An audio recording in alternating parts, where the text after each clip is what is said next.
अभी हम देखते हैं कि केमिकल फार्मूला लिखने का तरीका क्या है। जैसे हमने एलिमेंट्स को देखा था, एलिमेंट्स को रिप्रेजेंट करने के लिए हमने सिंबल्स को पढ़ा था कि एलिमेंट्स को हम सिंबल से रिप्रेजेंट करते हैं। जैसे मैंने यहाँ पे कुछ एलिमेंट्स लिखे हैं और उनको मैंने सिंबल से रिप्रेजेंट किया। ये जो रेड वंस हैं दीज आर एलिमेंट्स और इनको मैंने इनके सिंबल से रिप्रेजेंट कर दिया। इसी तरह कंपाउंड को रिप्रेजेंट करने के लिए, कंपाउंड को रिप्रेजेंट करने के लिए हम क्या बनाते हैं, उसका क्या लिखते हैं, उसका chemical formula. Chemical formula, compounds को रिप्रेजेंट करने के लिए हम केमिकल फॉर्मूला लिखते हैं। तो केमिकल फॉर्मूला के लिए थोड़ा सा एक्सरसाइज ये करते हैं और उससे पहले मैं थोड़ा सा ये बता दूं आपको कि ये जो एलिमेंट्स हैं इनके ऊपर अभी कोई चार्ज नहीं है, इनके ऊपर अभी कोई चार्ज मैंने नहीं लिखा। तो इनको हम क्या कह सकते हैं, बल्कि ये क्या हैं, these are electrically neutral atoms.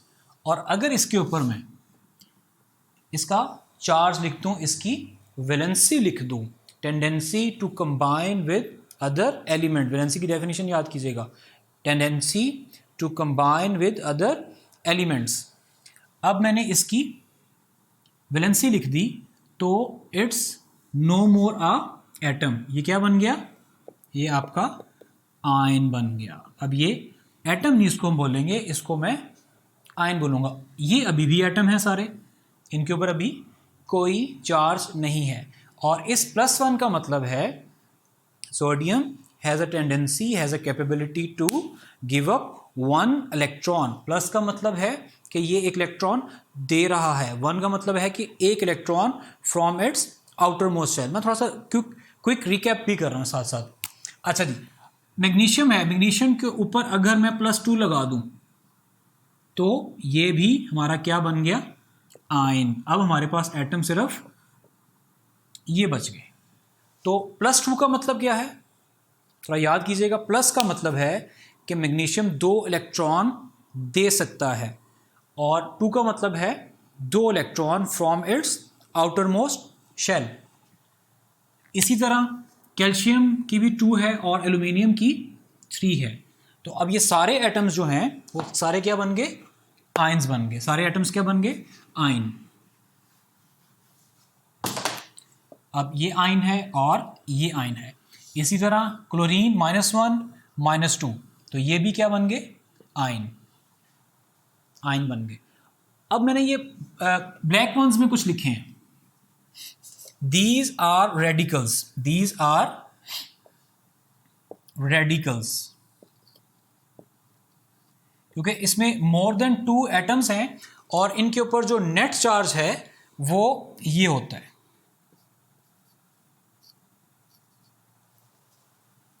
इसके ऊपर +1 और इनको हम बोलते हैं रेडिकल्स।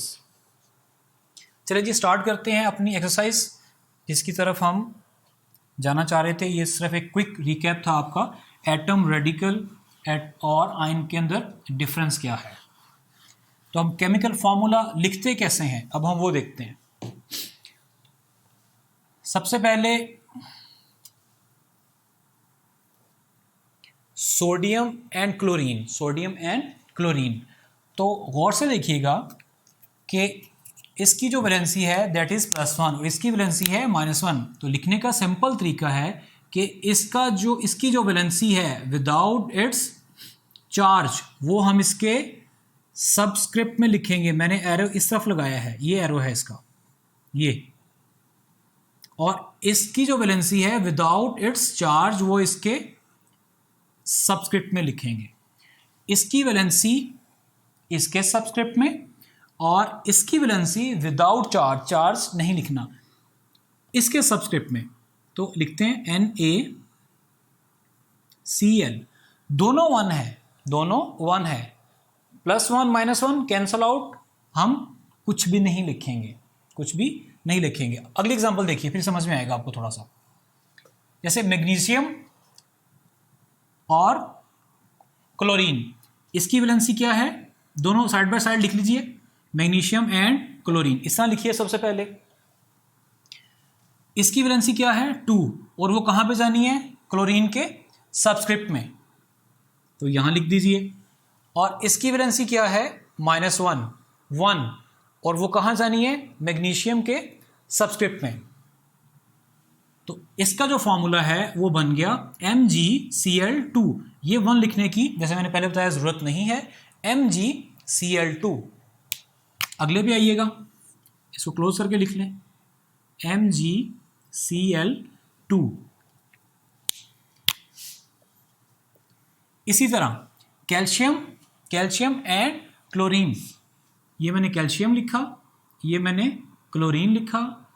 कैल्शियम की जो वैलेंसी है वो क्लोरीन के नीचे, और क्लोरीन की जो वैलेंसी है, इसकी जो वैलेंसी है वो इसके नीचे। 1 लिखने की जैसे मैंने पहले बताया, इसकी ज़रूरत नहीं है, तो इस 1 को हटा दीजिए।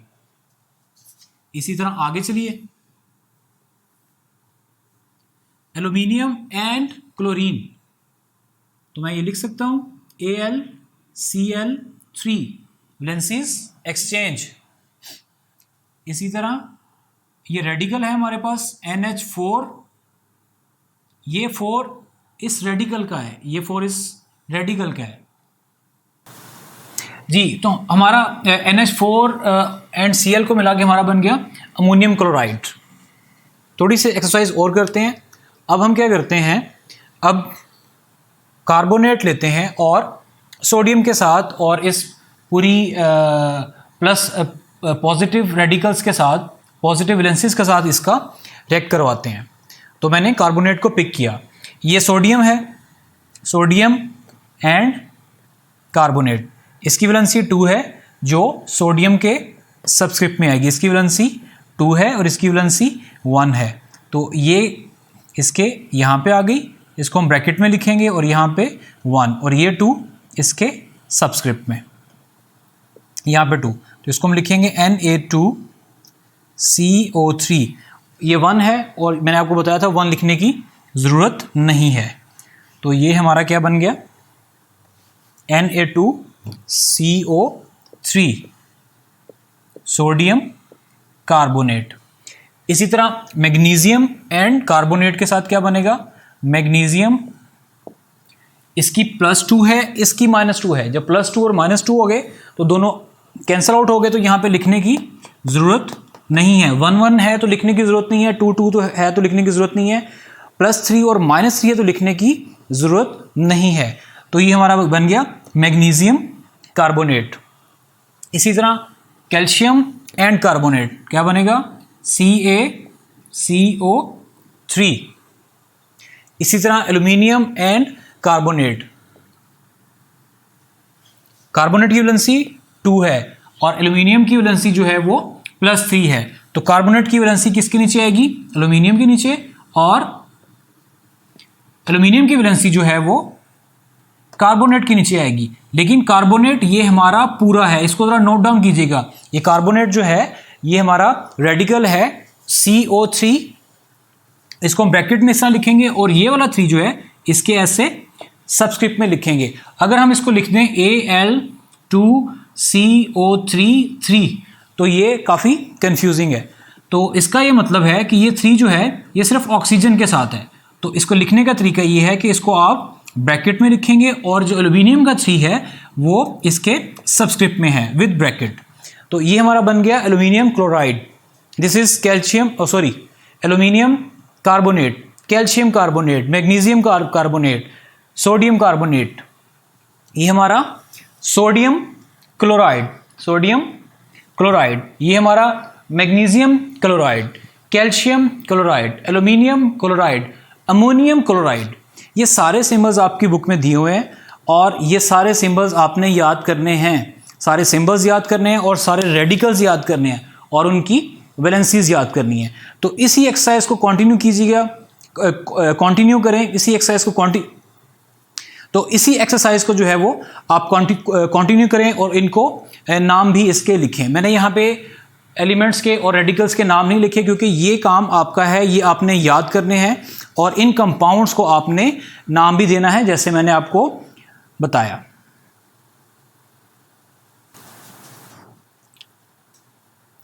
आई होप कि आपने पिछली एक्सरसाइज कर ली है और केमिकल फार्मूला आपको लिखना आ गया है। उसके अंदर एक चीज़ और ऐड कीजिएगा, वो जो केमिकल फार्मूला हमने लिखा है पॉजिटिव और नेगेटिव्स को मिला के, उनको हम फार्मूला यूनिट भी बोलते हैं। Formula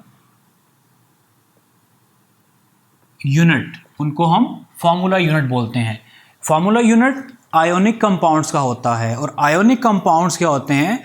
the compounds which are consist of positive and negative ions. जो पॉजिटिव और नेगेटिव आयंस मिलके बनाते हैं उनको हम आयोनिक कंपाउंड्स बोलते हैं, और उनका जो केमिकल फार्मूला होता है उनको हम क्या बोलते हैं?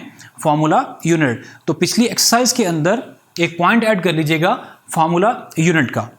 तो अभी हम चलते हैं molecular formula and empirical formula की तरफ। तो मॉलिक्यूलर फार्मूला की डेफिनेशन देखते हैं। Molecular formula is actual whole number ratio of atom of each element in a compound. देखिएगा, ये एक मेरे पास कंपाउंड है। मेरे पास क्या है? कंपाउंड है। कंपाउंड के अंदर मेरे पास एलिमेंट्स कितने हैं? 2 हैं, hydrogen and oxygen. Hydrogen and oxygen. और हर एलिमेंट के एटम्स कितने हैं? हाइड्रोजन के 2 हैं और ऑक्सीजन के 2 हैं।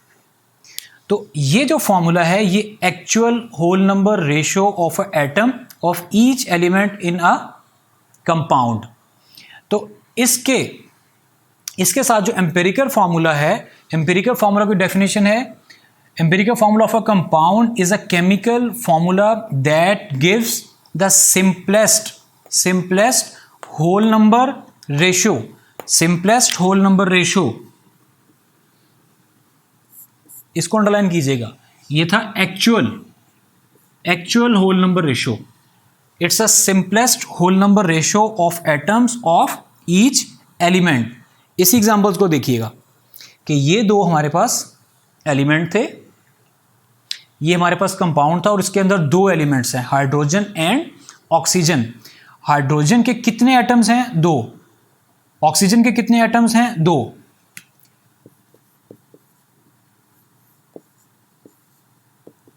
ये आगे 2 और 2 एटम्स ऑक्सीजन के और हाइड्रोजन के। अगर इसको हम सिंप्लीफाई करें, 2 के टेबल पे, तो क्या आता है आपके पास? 1। तो इसका जो सिंपलेस्ट फॉर्मूला है that is HO। HO hydrogen peroxide का एम्पिरिकल फार्मूला है। H2O2 is a molecular formula of hydrogen peroxide, और HO is a empirical formula of hydrogen peroxide. It's a simplest ratio. इससे मजीद फर्दर हम इसको simplest नहीं कर सकते। होल नंबर होना चाहिए। क्या होना चाहिए? Whole number. It's a simplest whole number ratio. और ये एक्चुअल होल नंबर रेशियो कि जिस तरह एक कंपाउंड बना है, इसकी मजीद कुछ एग्जांपल्स देखते हैं। हमारे पास ग्लूकोज है, C6H12O6। C6H12O6 ये एक कंपाउंड है। इसके एलिमेंट्स 3 एलिमेंट्स है इसके अंदर, carbon, hydrogen and oxygen. Her element के कार्बन के कितने एटम्स हैं इसके अंदर? 6। हाइड्रोजन के कितने हैं? 12। ऑक्सीजन के कितने हैं? 6। It's a actual whole number ratio. ये इसको बोलते हैं केमिकल फार्मूला। एम्पिरिकल फार्मूला इसका बनाते हैं। तो कार्बन के कितने हैं? 6। हाइड्रोजन के 12। ऑक्सीजन के 6। तो इसको एक ही टेबल के ऊपर डिवाइड कीजिएगा। 6 1 जार 6, 6 2 जार 12, 6 1 जार 6। तो इसको मजीद फर्दर डिवाइड कर सकते हैं? नहीं कर सकते। तो क्या आएगा? कार्बन का 1, हाइड्रोजन के 2, ऑक्सीजन का 1। CH2O यहां पे लिखता हूं, CH2O। It's a empirical formula of glucose. It's a empirical formula of glucose. और ये फॉर्मूला मॉलिक्यूलर फार्मूला है ग्लूकोज का मॉलिक्यूलर फार्मूला इज C6H12O6। और empirical formula CH2O, it's the simplest whole number ratio. एक और एग्जांपल देखते हैं ताकि इसको हम बिल्कुल क्लियर कर लें।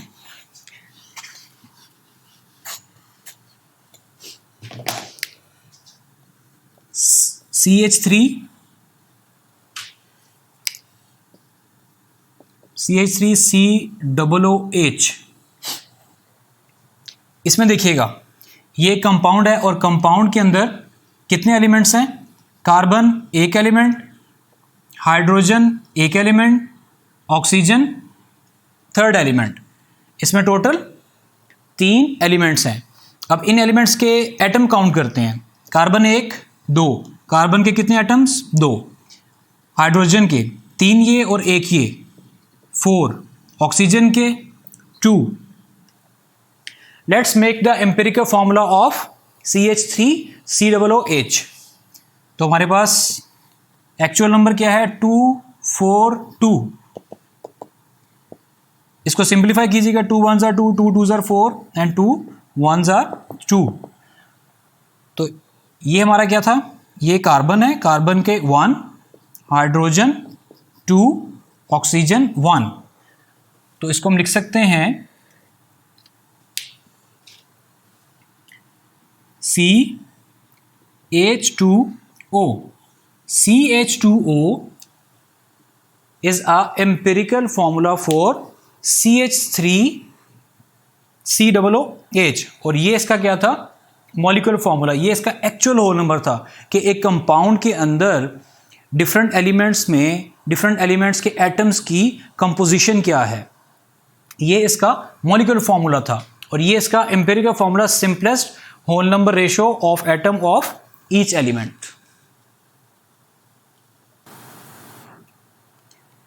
तो अब हमारे पास जो टॉपिक है that is relative atomic mass. जैसे मैंने आपको पिछली वीडियो में बताया था कि एटम जो है वो एक बहुत ही टाइनी पार्टिकल है।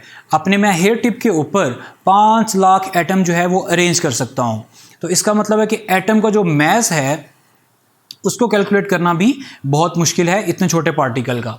तो एटॉमिक मास की जो डेफिनेशन मैंने आपको बताई थी वो ये थी, proton, number of protons plus number of neutrons, और जो कि आपका न्यूक्लियस में लाई करते हैं, ये न्यूक्लियस में होते हैं। तो एटम बहुत छोटा है और जो न्यूक्लियस है वो उससे भी छोटा सेक्शन है एटम का।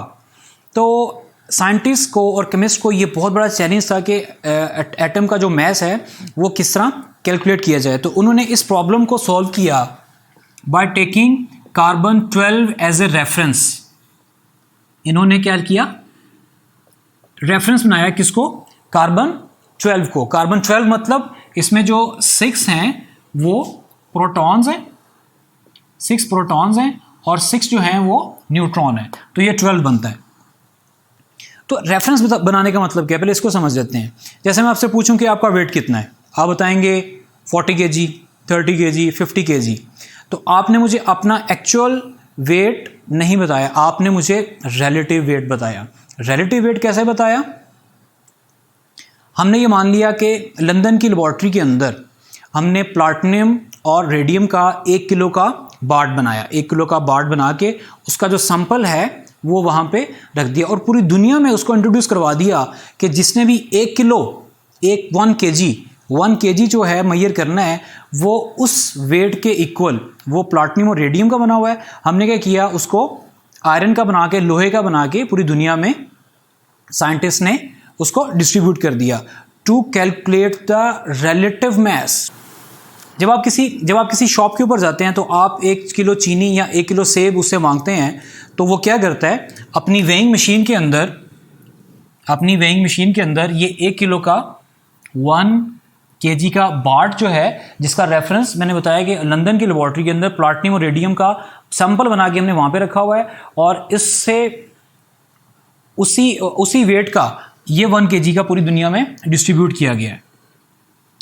अच्छा, वो शॉपकीपर क्या करेगा, शॉपकीपर 1 kg का यहाँ पे बार्ट रखेगा और 1 किलो चीनी जो है वो यहाँ पे डालनी शुरू करेगा और जब ये बैलेंस जो है वो नीचे की तरफ आएगा, यानी कि ये इसके इक्वल हो गया या इसके बराबर में आ गया तो वो आपको 1 किलो चीनी जो है वो आपको दे देगा।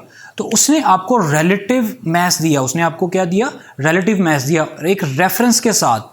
इसी तरह जिस तरह चीनी को कैलकुलेट किया उसने 1 kg बाट के साथ, तो आप ये समझिए कि ये जो 1 kg बाट है इन केमिस्ट्री वो जो है वो है कार्बन 12। कार्बन 12 क्यों रखा गया, ये भी एक बहुत बड़ा क्वेश्चन हो सकता है। पहले केमिस्ट ने हाइड्रोजन को कंसिडर किया था, सबसे पहले हाइड्रोजन को कंसिडर किया, फिर ऑक्सीजन को कंसिडर किया, फिर कार्बन को कंसिडर किया, लेकिन एंड पे जब देखा कि कार्बन जो है is a best suitable choice, तो कार्बन 12 जो है वो रेफरेंस है हमारा to calculate the relative atomic mass. तो साइंटिस्ट ने कार्बन 12 को रेफरेंस मान के एक बहुत बड़ी प्रॉब्लम को सॉल्व किया to calculate the atomic mass of, to calculate the relative atomic mass of any element. तो इसकी प्रॉपर डेफिनेशन को देखते हैं। Relative atomic mass of an element is the average mass of an atom of that element. जिस element का भी हमने find करना है, पहले उसके अपने एटम्स का एवरेज मैस निकाल लीजिए और उसको कंपेयर करेंगे हम किसके साथ, as compare to the 1/12 the mass of an atom of carbon 12। जिस तरह मैंने आपको पहले बताया कि कार्बन 12 को साइंटिस्ट ने क्या माना, रेफरेंस, और ये मान लिया कि इसका जो रिलेटिव एटॉमिक मैस है दैट इज 12, और रिलेटिव एटॉमिक मैस का जो यूनिट है, जिस तरह हम केजी यूज करते हैं, किलोग्राम यूज करते हैं, इस तरह रिलेटिव एटॉमिक मैस का जो यूनिट है दैट इज AMU। AMU का मतलब एटॉमिक मैस यूनिट। इस एटॉमिक मैस यूनिट को हम U से भी रिप्रेजेंट करते हैं, और U का मतलब है यूनिफाइड एटॉमिक मैस। ये जस्ट क्या है, आपके यूनिट्स हैं, जिस तरह हम केजी यूज करते हैं। अच्छा, दोबारा आते हैं कार्बन 12 पे। तो साइंटिस्ट ने ये अस्यूम कर लिया, ये फर्ज कर लिया कि कार्बन 12 का जो है वो एटॉमिक मैस यूनिट जो है that is exactly equal to 12। और अगर मुझे 1 AMU निकालना हो तो मैं क्या करूंगा, 1 AMU, ये 12 जो है ये कार्बन 12 के नीचे जाके क्या हो जाएगा, डिवाइड।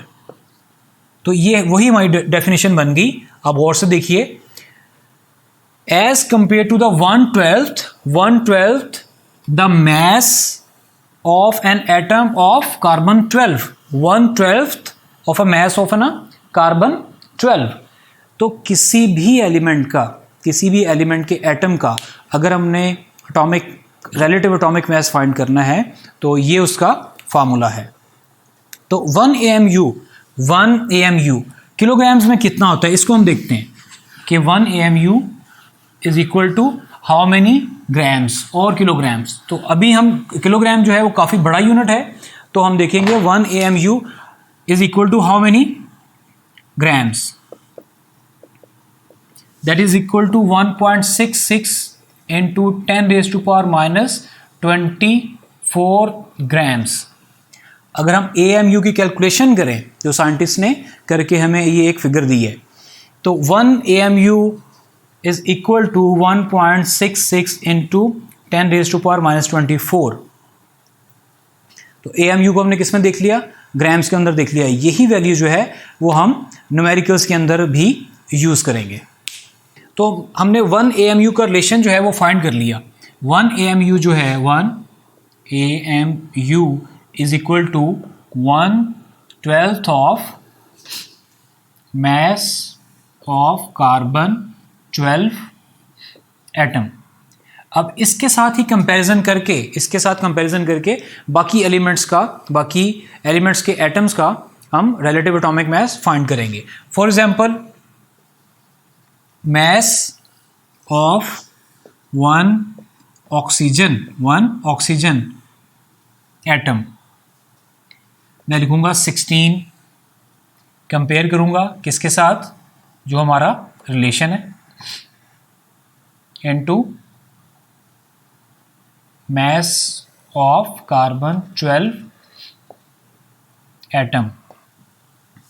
इसी तरह mass of 1 सोडियम एटम। ये इक्वल का मतलब है कि यही चीज़ नीचे है। mass of 1 sodium atom, that is 23 into 1/12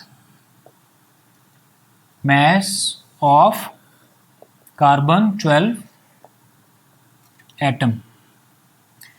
अब एक चीज़ गौर कीजिएगा कि mass of 1 oxygen atom 16 into 1/12 of mass of carbon 12 atom. इसी तरह सोडियम का भी मैंने ये लिखा। अब ये जो रिलेशन है, ये अगर आप नोट करें, ये रिलेशन किसके इक्वल है? 1 AMU के। तो इसको मैं रिप्लेस कर सकता हूँ 1 AMU से। मैं लिख सकता हूँ 16 into 1 AMU। इस रिलेशन को ये जो हमने फाइंड किया था, इसको मैं लिख सकता हूँ 1 AMU। तो इसको मैंने रिप्लेस कर दिया 1 AMU से। तो mass of 1 ऑक्सीजन एटम हमारा क्या बन गया? 16 AMU। 16 AMU। इसी तरह इस रिलेशन की जगह मैं क्या लिख सकता हूँ? 1 AMU, क्योंकि ये रिलेशन जो है ये 1 AMU के इक्वल है। तो मैं लिख सकता हूँ 23 into 1 AMU। तो सोडियम क्या? mass of 1 sodium atom would be 23 into 1 AMU, 23 AMU। तो जिस तरह ऑक्सीजन और सोडियम का मैंने आपको मैस निकाल के दिखाया कि वो हमारा क्या है, ये 16 AMU है और 23 AMU है, by using the relation of relative atomic mess. उसकी डेफिनेशन से हमने ये रिलेशन निकाला और फिर इन दो एटम्स का हम रिलेटिव एटॉमिक मैस देखा। जी, रिलेटिव एटॉमिक मैस आपने समझ लिया। अब पीरियोडिक टेबल की तरफ देखते हैं। पीरियोडिक टेबल, ये आपके सामने पीरियोडिक टेबल आपको नज़र आ रहा है और इसके ऊपर काफ़ी ज़्यादा सिंबल्स हैं। इसमें 118 एलिमेंट्स के सिंबल जो हैं इस पीरियोडिक टेबल के ऊपर है। जस्ट अभी आपने सिंबल्स देखने हैं और जो मैं बताऊंगा वो देखना है। वो ये है कि सबसे पहला देखिएगा हाइड्रोजन, सबसे आपके लेफ्ट टॉप के ऊपर लिखा हुआ है H मतलब हाइड्रोजन। हाइड्रोजन के नीचे जो है वो लिखा हुआ है 1.0079। 1.0079 जो है ये आपका रिलेटिव एटॉमिक मैस है। रिलेटिव एटॉमिक मैस है, इसको कैलकुलेट किया गया है। और इसके ऊपर जो 1 लिखा हुआ है वो आपका क्या है? एटॉमिक नंबर है। एटॉमिक नंबर को भी हम डिस्कस नहीं कर रहे, हम रिलेटिव एटॉमिक मैस को जस्ट डिस्कस कर रहे हैं। तो देखिएगा हाइड्रोजन, सबसे पहले लेफ्ट टॉप के ऊपर आपके पास हाइड्रोजन है और इसके नीचे लिखा हुआ है 1.0079 AMU। ये इसका रिलेटिव एटॉमिक मैस है। इसके आगे देखिएगा, राइट साइड पे चलिए तो आपको नजर आएगा हीलियम HE। ये इसका हीलियम का सिंबल है। तो इसके नीचे लिखा हुआ है 4। तो 4 जो है इसका रिलेटिव एटॉमिक मैस है। अब इनमें आप लोकेट कीजिएगा कि कार्बन कहाँ पे है। तो कार्बन अगर आप हीलियम के नीचे देखें, नियॉन है। नियॉन से आप लेफ्ट की तरफ आइए, फ्लोरीन FONCB। ये जो C है दैट इज कार्बन और इसका जो एटॉमिक मैस यूनिट लिखा हुआ है दैट इज 12.01।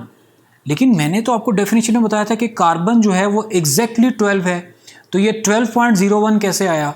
तो 12.01 जो है वो, क्योंकि मैंने बताया था कि कार्बन के आइसोटोप्स हैं, कार्बन के और भी भाई हैं, तो जब उनका एवरेज निकालते हैं तो वो 12.01 बनता है। लेकिन हमने कार्बन 12 का आइसोटोप लिया था एज ए रेफरेंस। इस चीज़ को ज़हन में रखिएगा। और अब देखिए ये जितने भी सिंबल्स के नीचे लिखे हुए हैं, सिंबल्स के नीचे जो भी लिखा हुआ है that is relative atomic mess. और ये रिलेटिव एटॉमिक मैस आपको कुछ ना कुछ थोड़े बहुत आप याद कर लें, that would be better for you.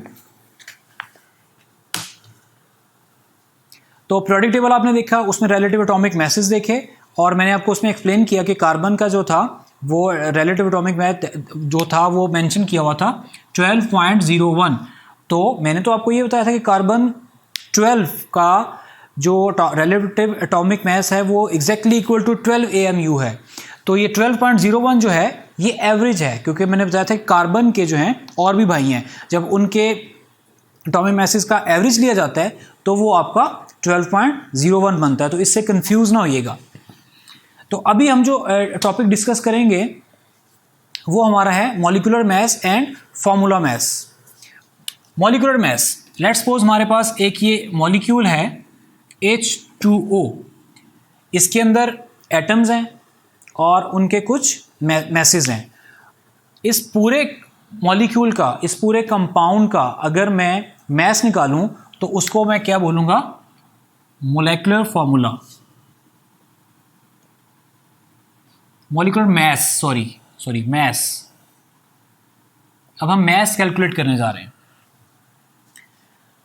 तो इसका मॉलिक्यूलर मैस फाइंड करते हैं। तो देखिए हाइड्रोजन, कुछ जो है रिलेटिव एटॉमिक मैस वो मैंने यहाँ पे मेंशन किए हैं, और अगर इनको आप याद कर लें तो ये बहुत अच्छा है।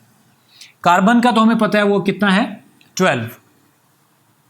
इसी तरह hydrogen, nitrogen, oxygen, calcium, sulphur,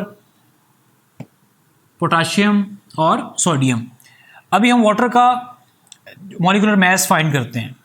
तो वाटर में जो है 2 एटम जो हैं वो किसके हैं? हाइड्रोजन के हैं। 2 हाइड्रोजन का रिलेटिव एटॉमिक मैस कितना है? 1। तो यहाँ 1 पुट कीजिए और इसको ऐड कीजिए, क्योंकि जब भी कोई नेक्स्ट एलिमेंट आएगा तो आप उसको प्रीवियस एलिमेंट में ऐड करेंगे। ऑक्सीजन का जो रिलेटिव एटॉमिक मैस है दैट इज 16, और ऑक्सीजन कितने हैं इसमें? 1। 2 1s are 2, 16। तो 18 मॉलिक्यूलर मैस है वाटर का मॉलिक्यूलर मैस जो है दैट इज 18। कोई और एग्जांपल देखते हैं।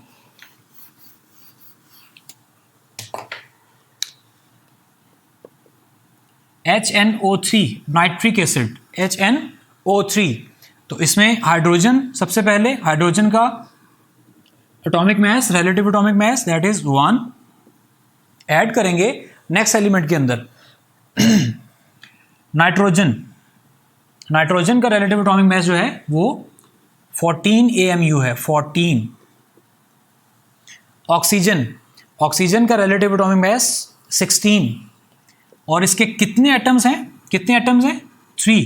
तो 3 से मल्टीप्लाई कर देंगे, 1 + 14 + 16 3s are 48। तो इसको आप ऐड करेंगे तो आपके पास आंसर आ जाएगा किसका? HNO3 का मॉलिक्यूलर मैस जो है वो आपका इनको ऐड करने से आ जाएगा।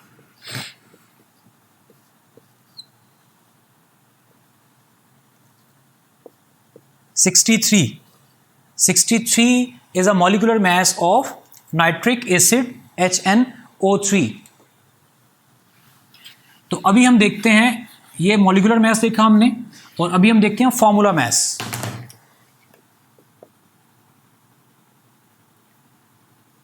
फार्मूला मैस, जो केमिकल फार्मूला की हमने एक्सरसाइज की थी, मैंने उसमें कहा था कि एक पॉइंट उसमें ऐड कर लें कि ये जितने भी हमने केमिकल फार्मूलाज लिखे हैं इनको हम क्या बोलते हैं? आयोनिक कंपाउंड्स, और उनको हम फार्मूला यूनिट बोलते हैं। क्या बोलते हैं? फार्मूला यूनिट मैंने बताया था आपको। जितने भी पॉजिटिव और नेगेटिव आयंस मिलके आपस में कंपाउंड बनाते हैं उन कंपाउंड्स को हम फार्मूला यूनिट बोलते हैं।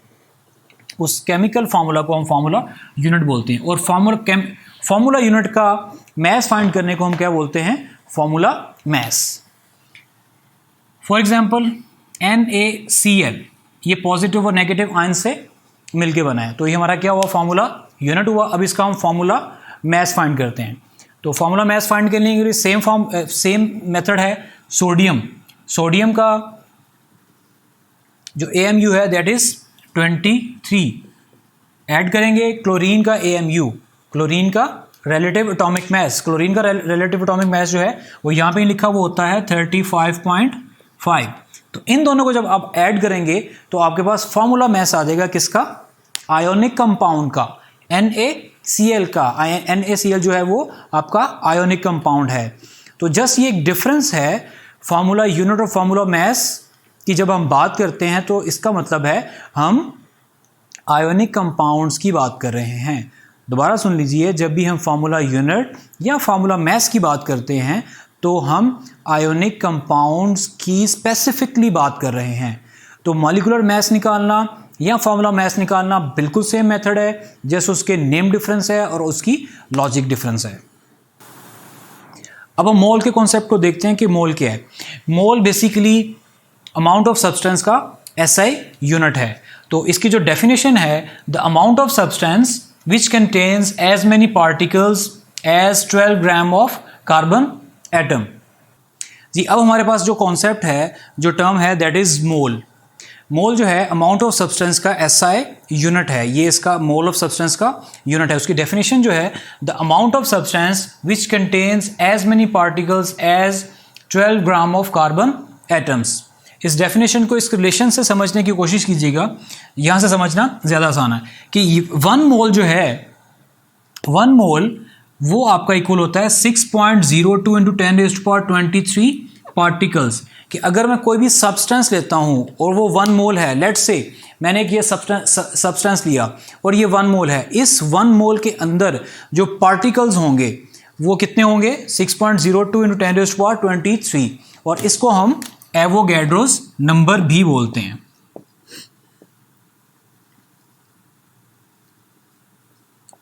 एवोगैड्रोस नंबर, ये नंबर एवोगैड्रो साइंटिस्ट का नेम है, और ये उस साइंटिस्ट ने डिस्कवर किया कि अगर मैं कोई एक मोल जैसे हम 1 kg की बात करते हैं, अगर मैं कहूँ कि 1 kg के अंदर कितने एप्पल्स हैं, तो हम काउंट कर सकते हैं 4, 5 और 6। इसी तरह एवोगैड्रो ने ये बताया कि एक मोल के अंदर कितने नंबर ऑफ पार्टिकल्स होते हैं, वो इतने नंबर ऑफ पार्टिकल्स इसके अंदर उसने काउंट करके बताए। अब पार्टिकल्स की बात करते हैं कि पार्टिकल्स में कौन कौन सी चीज़ें आती हैं।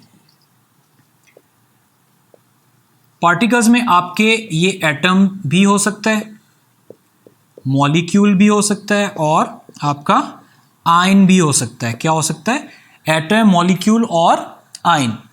तो कोई भी एक मोल, क्योंकि ये सारे क्या हैं, ये सारे सब्सटेंस हैं।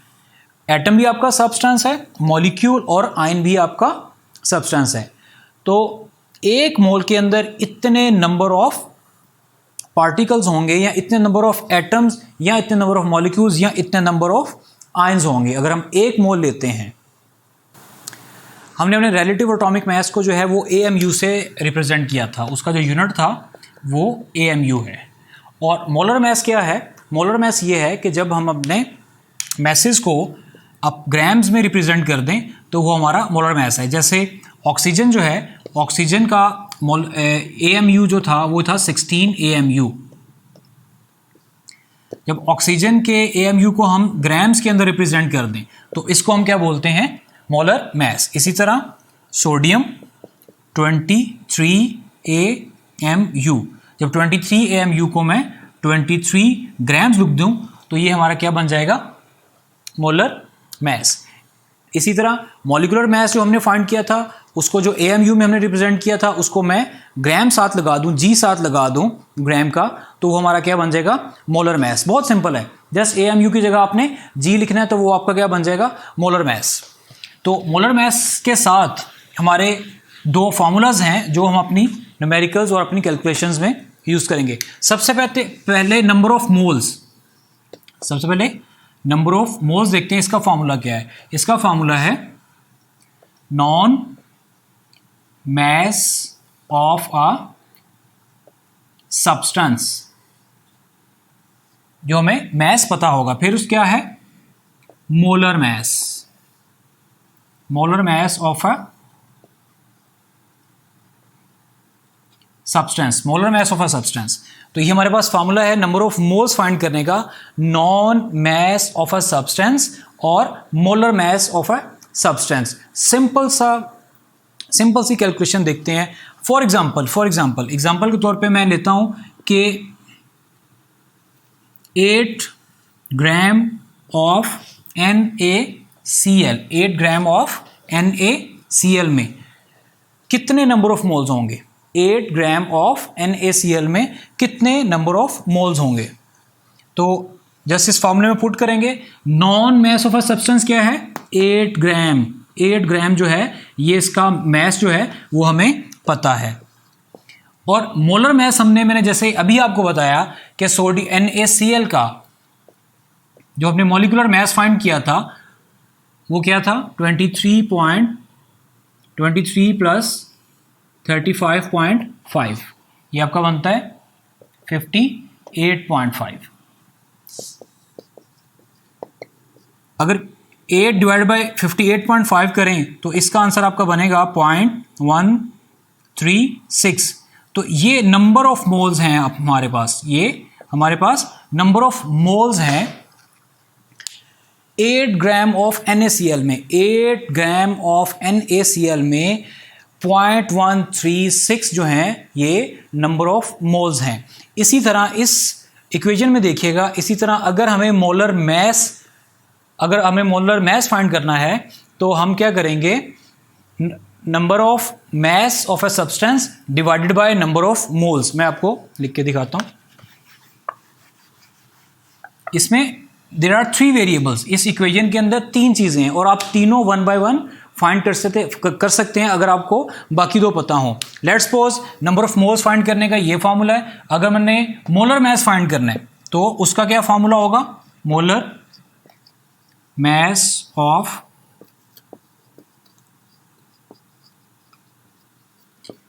जस्ट इसको यहां पे डिवाइड कर दीजिए, ये नॉन मास ऐसे ही आ जाएगा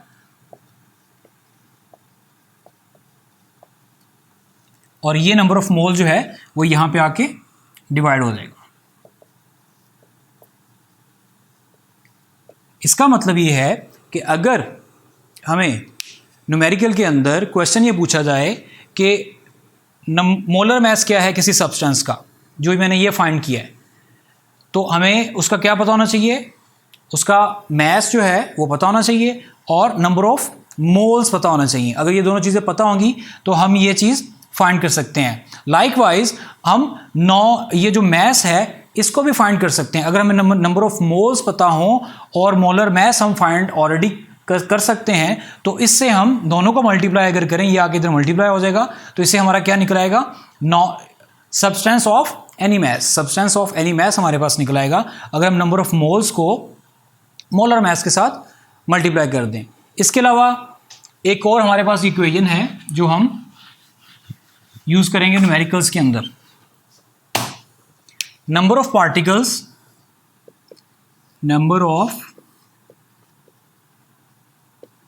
particles is equal to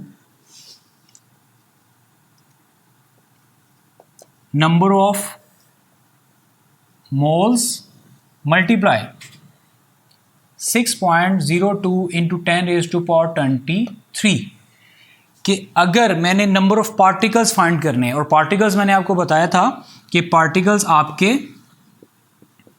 atom भी हो सकते हैं, आपके मॉलिक्यूल भी हो सकते हैं, आपके आयन भी हो सकते हैं। ये तीनों जो हैं वो क्या हैं, सब्सटेंस हैं। तो नंबर ऑफ पार्टिकल्स हम फाइंड कर सकते हैं अगर हमें नंबर ऑफ मोल्स पता हो मल्टीप्लाई बाय एवोगैड्रोस कांस्टेंट। तो इसी फार्मूले को हम रीअरेंज भी कर सकते हैं। नंबर ऑफ मोल्स हम यहां से भी फाइंड कर सकते हैं। Number of moles would be equal to number of particles divided by 6.02 into 10⁻23। तो ये नंबर ऑफ मोल्स फाइंड करने का हमारे पास एक ये भी फार्मूला बन गया, number of particles divided bye Avogadro's constant. तो बेसिकली ये 2 फार्मूलाज हैं और हम उसको किसी भी तरीके से रीअरेंज कर सकते हैं। For the calculations.